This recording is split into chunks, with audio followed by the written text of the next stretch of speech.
Shalom, shalom, bana na Nzambe. Oya bino ndeko pasteur John Ngela retour à la parole.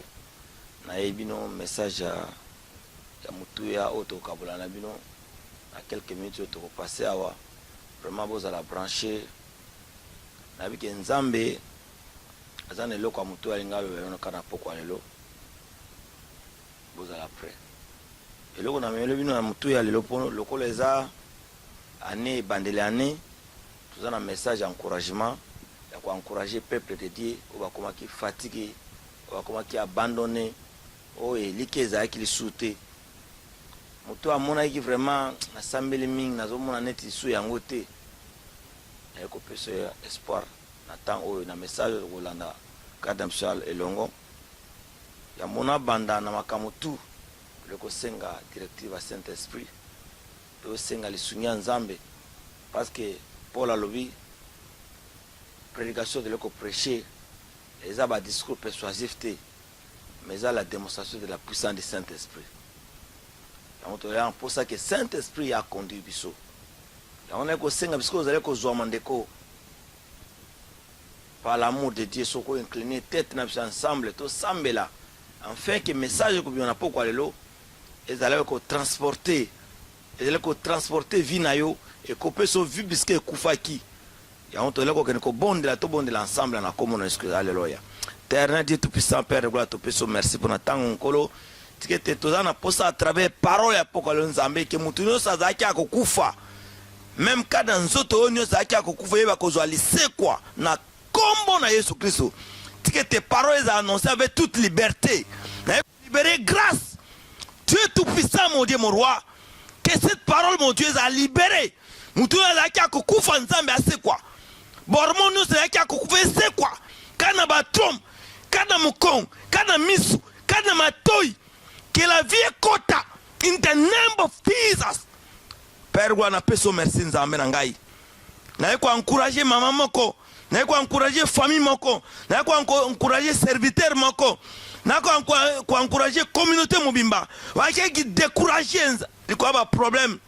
Liko la ba kufa le kika na communauté Nzambe. Na sengi vie ekota. Kimia ekota. Bolingo esonga. Na kombo na Yesu na bonele boy. Amen. Nzambe apambula bino ndeko na ngai eloko tolelo nto partage bino pokwa lelo. Thème na chez lelo. Reprenez la vie. Kozwa susu bo moi. To tant akar mukana Ézéchiel chapitre 37 verset 1er à 11. Tout en ango na kombo na Yesu.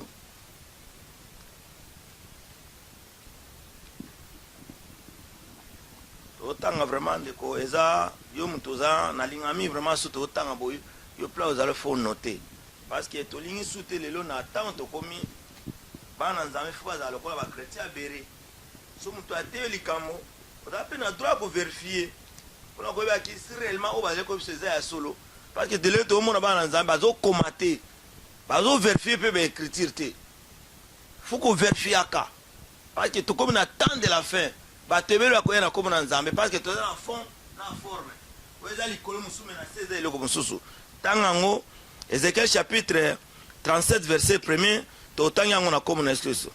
La main de l'Éternel fut sur moi et il me transporta en esprit, il me déposa dans les lieux d'une vallée remplie des ossements. Il me fit passer auprès d'eux tout autour. Voici, c'était une forte nombrée à la surface de la vallée. Il s'était complètement sec. Il me dit, fils de l'homme, ces ossements pourraient-ils revivre? J'ai répondu, Seigneur l'Éternel, tu le sais. Il me dit, prophétise sur ces os. Dis-leur, ossements desséchés, écoute la parole de l'Éternel. Ainsi parle le Seigneur l'Éternel à ces ossements. Voici, je vais faire entrer en vous un esprit, et vous vivrez. Et je vous donnerai des nefs. Et je ferai croître sur vous la chair, et vous couvrez des peaux, et je mettrai en vous un esprit, et vous ouvrirez, et vous saurez que je suis l'Éternel. Verset 7. Et je prophétise selon l'ordre que j'avais reçu, et comme je prophétisais, une bruit et les ossements se prochaient les uns des autres. Et j'ai regardé, voici, il vint des nerfs et de la chair.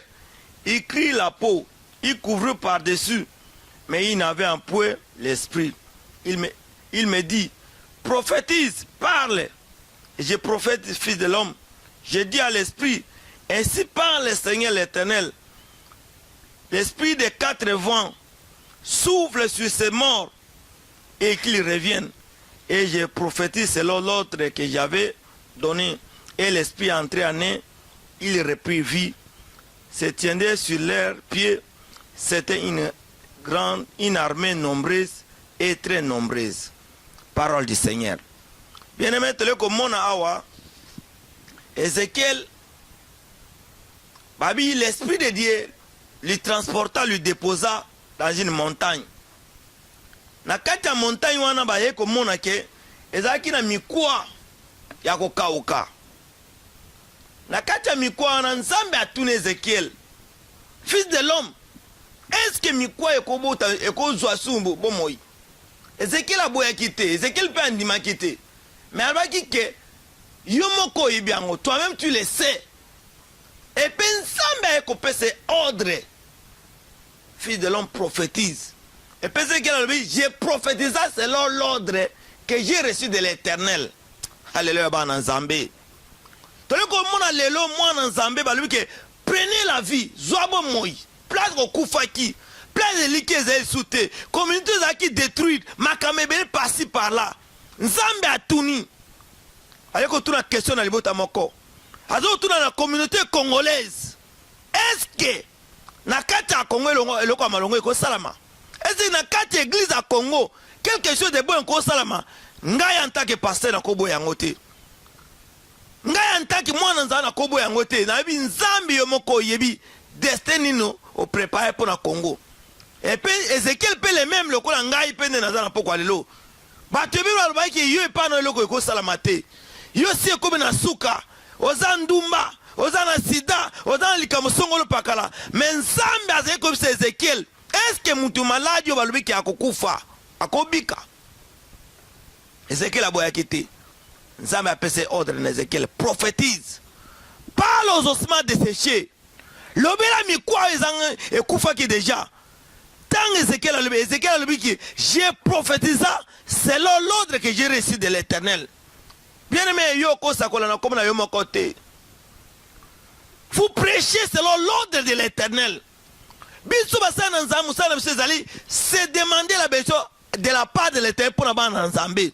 Ndeze ke la sakola ki tanga sakola ki. Barbi mikwela ataki nzoto. Soki mikwela ataki nzoto. Yo mwana Nzambe ndima Yesu lo comme Bix. Atali comme sampire yeba ke solution eze pa Nzambe. Alléluia. Muto akopesa solution ezali Nzambe. Parce que on dit mais est pas mbaté. Yo poussa n'est pas mbaté. Nzambe jamais benga mutu. Pas ya ko distraire. Mais quand Dieu t'appelle, azana projet de paix et de bonheur pour la vie na yo, non des projets de malheur. Ya on monde que le clan nzoto elata ki po, mikwe elata ki poso et comment qui une grande armée. Mais quand comment qui elata ki poso, mais naka na ngobo moeza kité. Mais fallait pas benga l'esprit. Parce que tout le monde, la création, esprit Nzambe, le Saint-Esprit, ezaki na modèle, ezaki donc yango pendant la création, ezaki na très très important parce que tout le monde a Saint-Esprit. Sans Saint-Esprit, la vie na suba Nzambe, to côté ya ba discours persuasif. To ko n'importe quoi, okubo ya lisumu na tona poko sali yango lisusu. Parce que sans le Saint-Esprit, nous ne pouvons rien faire. Yango to tanga mukana Romains chapitre 8 verset 11, Bible le dit, si l'esprit de celui qui a reçu Jésus d'entre les morts habite en vous, ceux qui moulimu et sexa Yesu d'entre les morts, ezakad na yo, habite, celui qui a reçu Jésus d'entre les morts, rendons aussi votre corps mortel par son esprit qui habite en nous. Moi, dans Nzambe so ayami Yesu le comme kopo bixi, catégoriquement il a le Saint-Esprit en lui. Bah lui, si cet esprit habite à vous, le coup là, Yesu, on mouli moine sexa Yesu d'entre les morts, et puis on a fait le loco moko, Pour nani Yesu mabele ko kanga été parce que Yesu azaki mabele te. Alléluia. Alléluia bana nsambe. Yesu azaki mabele te parce que Yesu Christ ba concevoir qui n'est pas le Saint-Esprit. Nanzela ya Saint-Esprit nanzela mulimo na nzambe. Lokola ya kufa ki loi ya mabele lobi ke yoza mabele ko zonga mabele. Lokola Yesu azaki mabele te. Mabele ko ko kanga été. Mabele koge ko kanga Yesu te po azaki na mabele te. Loi mabele ta ba vérifier ba ma loi. Ba oui non, tu es la poussière, tu retournes à la poussière. Le quoi Yesu azaki poussière, akoye ko fana azaki poussière te, akoye ko fana mabele te azaki l'esprit. Ya mwana mulimo ekene ko sexa Yesu d'entre les morts. Ba le bisiko boyi.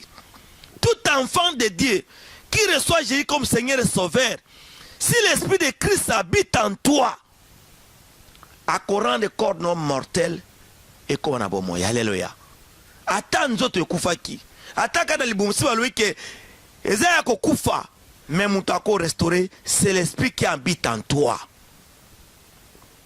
Est-ce que vous êtes conscient qu'il y a quelque chose en toi? Est-ce que vous êtes conscient que Nzambe a déposé le coca dans yo?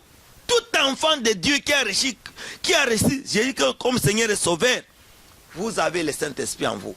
Mais des fois, ce Saint-Esprit est comme inactif. Et comme inactif pour Nanini? Parce que les péchés. Alléluia, Banazambe. Les péchés. Bien aimé, toko condamné bateau. Toko lo makamebele. Mais yo mokota na vie na yo. Porte dans ton fond là qui côté ni. Parce que quand les péchés habitent en nous, tali soumi fane kadamso, le Saint-Esprit est comme inactif. À cause ça, il est sur le côté.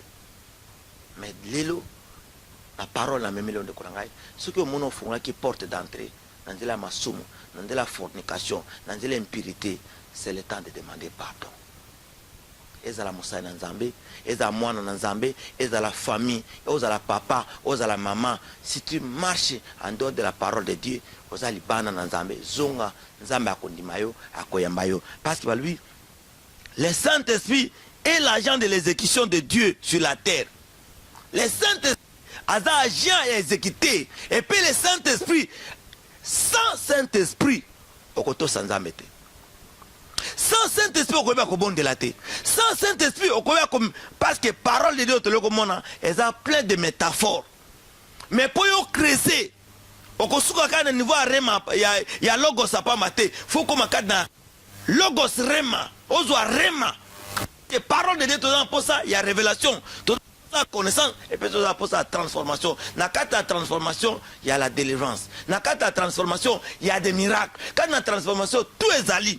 Le Saint-Esprit est l'agent de l'exécution de Dieu sur la terre. La puissance créatrice de Dieu. Sautant quand nous avons Genèse, Genèse chapitre 1er, verset 2. Bah lui que Saint-Esprit a un rôle très important dans la création. Quand on a que Saint-Esprit est joué un rôle crucial et très important dans le c'est le même Saint-Esprit qui demeure en nous. Saint-Esprit a dit que ce que vie en yo, on t'a réanimé le Saint-Esprit. Nous avons coupé son vie, et ça Saint-Esprit. Nous avons coupé son Saint-Esprit. Il y a un poste à Saint-Esprit. L'église Saint-Esprit est comme une actualité. Et comme un Liba. Alliance de Congo. Alliance de Yans. Mais l'église a conduit par le Saint-Esprit. Selon la volonté de Dieu. Saint-Esprit est très intéressant parce qu'il habite en nous. Dans Jean chapitre 16, verset 8. Parole de Dieu. Jean chapitre 8, chapitre 16, verset 8 à 11. Jean, Mukana Yohani, chapitre 16, verset 11, verset 8 à 11. Quand il sera venu, il vous convaincra le monde à ce qui concerne les péchés, la justice et le jugement. Ce qui concerne les péchés, parce que qu'il croit en moi. Et la justice parce que je vais au Père et que vous me verrez plus. Le jugement parce que le prince de ce monde le prince de ce monde est jugé. C'est encore beaucoup, j'ai beaucoup de choses à vous dire, mais vous ne pouvez pas les supporter maintenant. Mais quand le consolateur sera venu, l'esprit de vérité, il vous conduira dans toute vérité, car il ne parlera pas de lui-même, mais il dira de ce que j'aurai entendu et ce que vous aurez annoncé des choses à venir. Amen, Bananzambé. Ton nez de temps et avantage. Parce que Yesu, lui, il a avantagé que je m'enage. So, il y a un pays, Nazana Makamebele a Koyeb Sabino. Mais na Koyeb Sabino côté parce que vous ne supporterez pas. Mais quand le consolateur sera venu, c'est lui qui vous dira toutes choses. Pourquoi Saint-Esprit a un rôle crucial dans la vie de Bananzambe? Parce que Saint-Esprit n'a qu'à convaincre Bisso qui concerne Massoum. Ce que mon un chrétien a un problème à Bolingo. Parce que ngana le koboya mon oyo.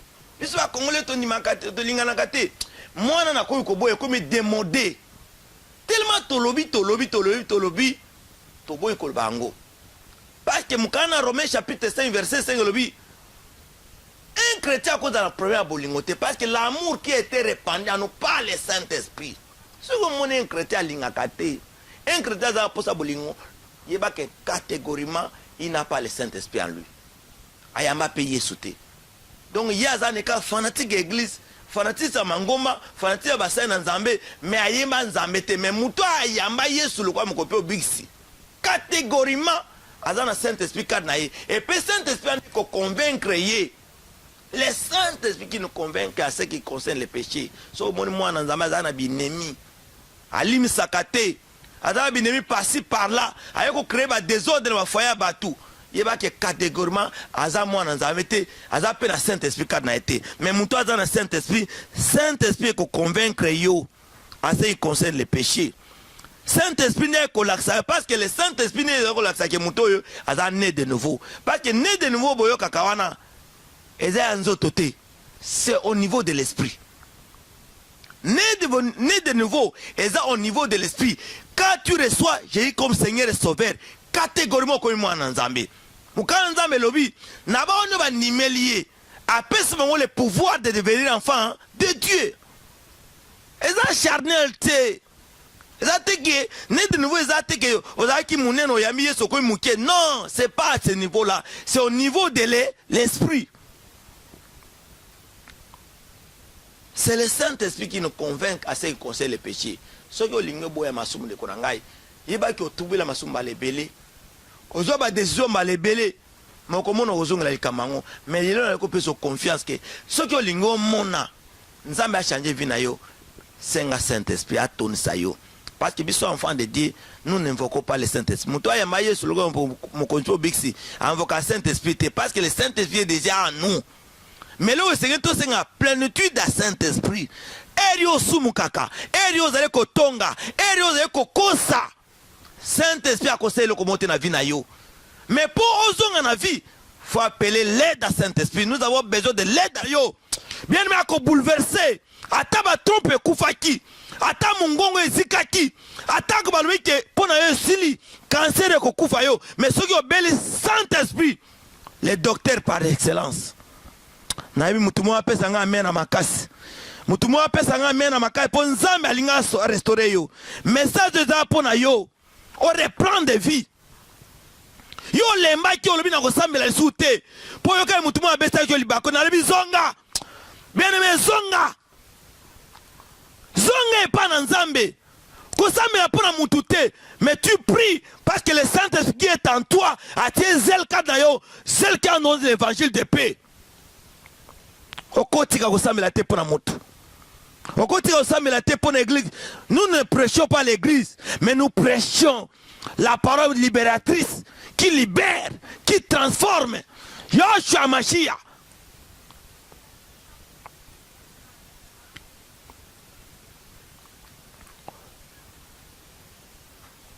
Bien aimé, zonge pas dans Nzambe. Okotika kosambela te pona moto. okotika osambela te po mutu kingana loaki na yo abeto libaku parce que c'est le temps bato azonga epa na nzambe tozonga epa na nzambe toye epa na nzambe ndeko na ngai nayebiki olembaki mpo na libaku elekaki olembaki mpo maladi ezali koronde nzoto na yo mais eza ntango ozonga epa na nzambe nzambe akoguérir yo nzambe akorestore yo nzambe akobikisa yo nzambe akotransforme vie na yo parce que balobi le Saint-Esprit a un rôle très important pour les chrétiens. Ouais, il y a mis sur le côté qu'on peut bixi. Saint-Esprit a un yo, a réanimer yo, a tout comme peine à kokufa, a coupé Sophie. Même qu'ils ont battu belé, ba peso diagnostic à ma bé, diagnostic les misinzo tuna yo, on vient en Kenwap, mais nzam na pourquoi aller comme ça yo, zonga, zonga panaye, bela aide à Saint-Esprit. Yesu alubi nazana makambela ko sabino. So na sabino sikoy. Boko kangangote. Pourquoi le bébé kangate? Parce que mutu abo sanaka. Mutu abo sanaka. Jésus-Christ a dit, Pierre, le diable vous a réclamé. Mais moi j'ai prié pour toi. Quand tu seras converti, afferme tes frères. Pourquoi? Pierre Oyo. La mission de mission Jésus a dit Pierre Azalaki. Pierre Atamola kilo amai. Pierre Azalaki makamebele. Mais pourquoi Jésus a dit que quand vous allez affermer tes frères. Parce que Jésus a ma lame. La conversion, ça fait au niveau de l'esprit. Les miracles, avec comme un physique, ça commence au niveau de l'esprit. Bien aimé, yomuto lembaki. Le coup les a début année. Pose à sous vie. C'est le Saint-Esprit. Ninza mais avec ma lame, avec Ézéchiel, prophétise. Ézéchiel a prophétisé selon l'ordre de l'Éternel. Toboya ko sakola selon ma kanisa bomoto. Toboya ko sakola selon oto yokaki. Toboya ko sakola selon oto monaki. Mais nous prêchons selon la volonté de l'Éternel. Serviteur, l'homme de Dieu, enfant de Dieu, prophétisons selon l'ordre de l'Éternel. Tout prophétiser selon ma sentiment nabiso, selon miso nabiso, selon marteau nabiso. Mais nous prêchons, nous prophétisons selon l'ordre de l'Éternel. Saint-Esprit va prendre quoi aider biso. Saint-Esprit va prendre quoi sunga biso. Saint-Esprit va prendre quoi pèse sur makasi ya ko banga nzambe. Et pe boyeba que notre corps est le temple du Saint-Esprit. Notre corps, nzoto na yo, est le temple du Saint-Esprit. Muto akoboma nzoto nzambe akoboma ye. Totanga ngo na mukana na 1 Corinthiens chapitre 3 verset 16. Bien-aimé, Saint-Esprit a très nécessaire dans la vie d'Abisso. Si le Saint-Esprit, la puissance de résurrection d'entre les morts, habite en nous, chaque organe de notre corps est causé à moi. Ce qui moulit et ce qui est d'entre les morts, ils ont dit que 4 nabisso, et fan 4 nabisso. Bien-aimé, attends, balui que moi ce mon possé les kaki. Nzambe akopesa mwana na kombo na Yesu Kristo. Parce que lelo tolwaga sozo le sura mutu tia point virgule et pas na nzambe ato tie point. Nzambe ako effacer point wana. Parce que mutu azana gomo effacer quand même ba point za Yesu Masia. Alléluia. Bien-aimé, toko banga soute. To bangi mingi. To sambeli mi par rapport à l'église, par rapport à Moussa Kingan. Mais là on a eu invité lelo Saint-Esprit akopesa bo mo plan bo mo ne kufaki. Saint-Esprit a causé pour ça yo. Parce que ceux qui mouli moana, et les fans de kadamso, Nzambe a coupé ça yo, a kokangola yo. Enseignement ou ezaka kapona ko exhorter mutu moko, ozaki fatigué, mutu alembaki, eliki ezai souté. Mais Nzambe alobé que le les début de l'année, zonge pa na ye, o reprendre vie. Ozai musai na Nzambe le ko sai na Nzambe le lo zo samele souté pona songolo pakala, zonga. Ozaki mwana nzambe ozaki ngai nazali kosamela mena samela soute zonga na onga na ko tanga bible na tanga su zonga tolobi lelo matene so na pokwa lelo reprenez vie zoabo moi plabo moi ezaki te na vie na yo ozaki mwana malamu ozaki kosamela malamu mais lelo samela soute pona ikamosongo pakala numéro 16 na suka benga biso toko encourager yo, toko exhorter yo, toko elensa yo, ozongela makambo na Nzambe, ozongela vie Nzambe, parce que vie Nzambe eza vie kitoko ndeko na ngai. Soko ozali ko swaga, ozali ko nyokwama, olingi ko sala ngona makanisa bo moto. On ne sert pas Dieu par la philosophie humaine, mais c'était poussé par le Saint-Esprit que les hommes parlent de la part de Dieu. Saint-Esprit est poussé yo. Saint-Esprit peut se makasa ko méditer, ou peut se makasa ko lamuka na ba 5 heures, na ba 3 heures ko recommander vie na yo, ko recommander famille na yo, pour ni famille ko yenga yenga, parce que vous avez confiance dans Saint-Esprit. Saint-Esprit, c'est lui qui nous convaincra à ce qui concerne le péché. Saint-Esprit, ndé ko peut se makasa ko les hommes pourquoi mon oiseau ko adorer Nzambe te? Parce qu'il n'a pas le Saint-Esprit à lui. Moi c'est Samaritain. Vous adorez ce que vous ne connaissez pas, mais nous adorons ce que nous connaissons. Parce que l'heure vient qu'il est déjà venu, où les vœux de la terre adorent le Père en esprit et en vérité. Bien aimé, pourquoi adorer Nzambe na nzoto te? Pourquoi imela Nzambe na nzoto te? Pourquoi koluka Nzambe na nzoto te? Faut la pousser par le Saint-Esprit. Si vous avez poussé par le Saint-Esprit de Korangai, comment Nzemo na yo atale lo zate et kotika libela. Parce que tout ça là témoignage, les autres ko mona. Na ko souhaiter bande ko na biso nyonso, ala ki prouver pour ande ko na biso to ko perdre sœur Marie Misamu, tala banzembo etikali. Banzembo etikali. Banzembo wane ko nourrir génération, ko kumba chanson anthologie, ya forever ever. Yemba na mulimo nzembo ekotikala ekoedike ba famille libela na libela tant que yo kozalaka te komo ya sœur Marie Misambo ekotikala libela tim suka ya mokili. Gloire à Jésus. Bien aimé, c'est encore reprendre vie. Et c'est encore zonga. Malade Jésus oko zonga. Malade tumisi yo wana. Au monde n'était comme na suka, mais ça suka te parce que ça na mutu mona intention na pokwa lelo, et ça Yesu Masia. Gloire à Jésus. Sotane mukana Jean chapitre 5 verset 21. Bible lui, car comme le Père a reçu les morts, elle donne ainsi le Fils la vie à celui qui veut. Le kola Nzambe ayeko sikisa bawa epe apesi bon moi na mwana epe akopesa moi vie na o nyonso ya lingi. Jean chapitre 5 verset 21. Jean chapitre 5 6 verset 23 lobby. C'est l'esprit qui vivifie, la chair ne sait de rien. Là, et Père lobby, la parole que vous avez dite sont l'esprit et vie. Lilo bananza mendeza santé na yo. Bien mais soko lingozo a succès. C'est la parole de Dieu. Soko lingozo a santé. Biloko no se kufa ki nanzo tono so lingeza a restaurer. C'est la parole de Dieu. Parce que Jésus a lobby, la parole que je vous annonce est l'esprit et vie. Bien aimé, parole au koloba o eza vie. Ngana tuna kambale belina benga John so gena be parole de Dieu na na loba nini. Et là, on a quoi défendre mon kilo. Philosophie n'a quoi pesa na mon kilo so parole te. Parole n'est pas sur santé. Parole n'est pas sur valeur. Parole n'est pas sur ma kato ke no loba. Patwa landa biso. C'est à cause de la parole. Minoko etoni mabaku. Langue facilité. Mais soto loko la lelo, c'est à cause des paroles. Nzambe nda moni soupa. A zubiso, a sokole biso, a peso valeur dans miso a parole oyo de korangai. Mais cette parole que je vous annonce et l'esprit est vie. Ce que l'ingi bon moi, c'est parole. Ce que l'ingi bon moi, c'est la parole. Comme pas de parole, c'est Yesu Masia. Alléluia. On commence à mettre la parole et la parole était avec Dieu, la parole était Dieu. Moukana Romain, chapitre 4, verset 17.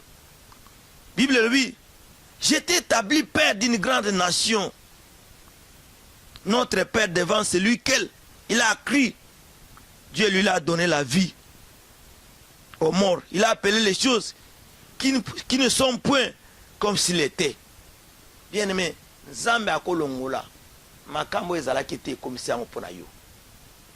Tala Sarah, tala Abraham, ajini na ezui mwana.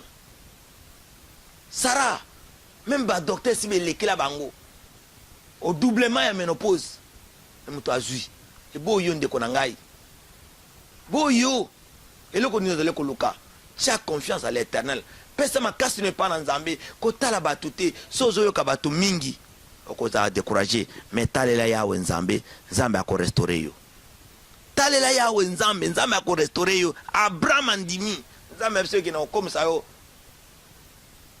papa ya bikolo ebele mabota ebele mais mwana te alleluya bana nzambe makambo nzambe eza liboma mpona baoele kobuka mais eza lobiko mpona baoyo bandimi si tu crois même atambi moko be na suka nzambe akorestore yo na kombo na Yesu Christ au nom de Jésus Christ je parle à quelqu'un ce soir na ekolola mutu mona pokwa lelo oyo azali koyoka ngai ozangaki elikia osilaki balobani okome na suka me na ekobiso na pokwa lelo eza na mutu moko akoki korestore yo eza Yesu Masiya à travers cette parole mokana Jean chapitre 11 verset 25 elobi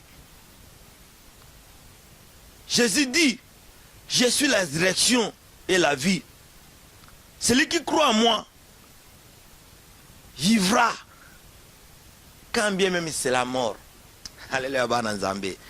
Jésus alobi ke ngana za résurrection. Oyo akondimela ngai akobika même si akokufa. Wezaka biso vie toloba ya Yesu ezaka ya mabele awate. Même atoko kufa. Mais akobika kaka. Bien aimé weza assurance. Eza assurance.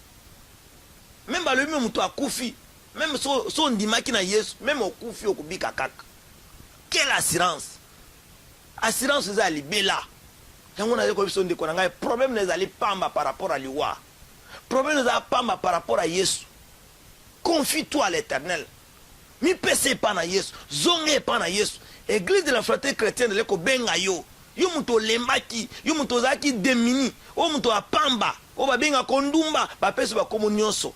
Mais ça, nous avons kolongolo kombwana eza Yesu Masiya à travers cette parole. Okozonga la succès na yo. Okozonga la libala na yo. Okozonga la nyonso bebaki Yesu akorestore yo.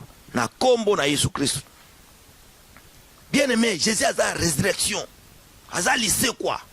Parce que le tolo ko mona batele bato komba nzambe kombo ya baso mona sonete nzambe asala kate. Dieu fait. Kolana nzambe te par rapport à ba photo.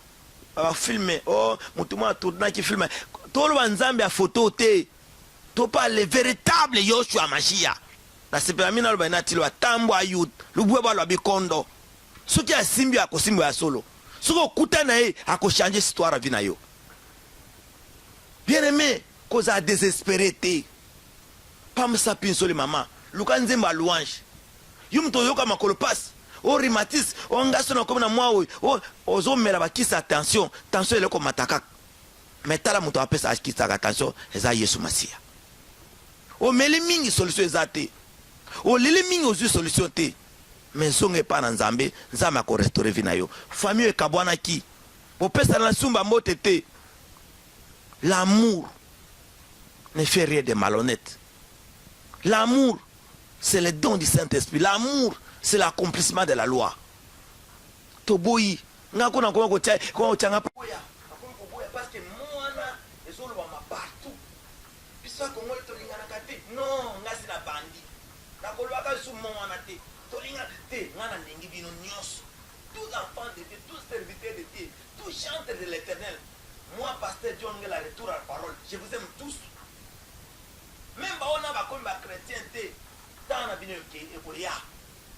Mutu nana bongo nana komi tana bino ekoya mais c'est le temps to lingana to ko reprendre to ko bonsa parce que pour baka mon ami to lingana kate akomoni ba ndimana kate ngana ndimi bino na ndimi tous les prophètes tous les serviteurs tous les bénis na son foi tous les patriarches na bino ba patriarche de son nyonso je vous dois beaucoup de respect ba yana biso ba papa na biso je vous dois beaucoup de respect. Ngana bandi déjà. Campagne to bandi asu to bandi. Je vous aime tous. To boy so sogo mon muto ay bolwa. Biso to linate tout nan yo si o bandi. Tout na muto na si o bandi aboliwo. Reprendre la vie. Est-ce que au Congo a Congo ba ko linga na vie yes. Est-ce qu'au Congo il y a des vrais leaders dans la vie yes. Et c'est dans le Congo, bah, pasteur bien bazali bazali. Et c'est dans le Congo, des bons fidèles bazali bazali. Tout tika campagne wana. Campagne na esali mabe mingi. Et puis de plus en plus de l'Okoloba, de plus en plus mité ma batele kopeba. Église de la foi chrétienne, tout ligne toute église. Ils sont aux awana. Ce qui est mon toit, le lelo, papa, l'église tout dans la poste, tu motivé par jeune, tokoya. Parce que nous ne prêchons pas l'église, mais nous prêchons le nom de Yoshua Machia. Le nom de Jésus-Christ, l'homme de Galilée. Ouais, mythique à tu as Koufaki pour une fois. À Koufa Mbalamoko. Ce que tout chemin mène à Rome, mais il y a un seul chemin qui mène à Dieu. C'est le Jésus-Christ de Nazareth. Ouais, à Kondimelaye, à Kobungate, même à Kokoufa. Le croyez mon gars à résurrection. Même Yokoza, vivre cac. C'est la parole du Seigneur. Dans Jean chapitre 11, verset 25, Jésus dit, je suis la résurrection et la vie. Celui qui croit à moi vivra, quand bien même sera mort. Bien-aimé dans le Seigneur. Comment dit cela, il ne va pas. Et c'est mes amis à côté à Jésus.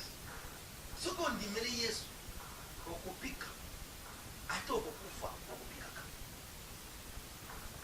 Bien-aimé, on ne se Koufa qui n'a pas Congo.